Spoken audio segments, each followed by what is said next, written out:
L'inflation accélère, notre pouvoir d'achat dégringole, les entreprises souffrent, elles sont de plus en plus nombreuses à mettre la clé sous la porte. Avec 13 000 procédures de liquidation, de redressement, de sauvegarde, le nombre de défaillances d'entreprises explose.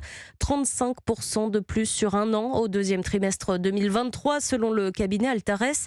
On peut parler d'une hécatombe, Margot Faudéré. Quels sont les secteurs qui souffrent le plus ? Eh bien, il y a des enseignes de l'habillement, vous avez sûrement vu leur nom dans les médias, mais aussi des restaurants ou des boulangeries. Fabien Galichon est boulanger à Lyon, il est en train de faire faillite. On a réduit notre personnel depuis juillet 2022 et même ça suffit pas avec toutes les hausses de charges. Des matières premières de plus en plus chères, un panier moyen qui baisse et au bout d'un moment, plus de trésorerie. Comme cette boulangerie, beaucoup d'entreprises se retrouvent asphyxiées entre le remboursement des aides Covid, l'inflation et le ralentissement économique, même des entreprises de plus grande taille, par exemple les PME.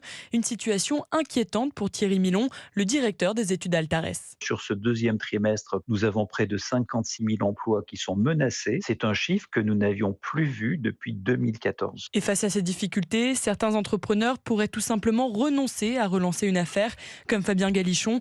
Il compte bien continuer dans la boulangerie, mais préfère opter pour le salariat au moins quelques temps. Margot Faudéré du service économie d'Europe 1.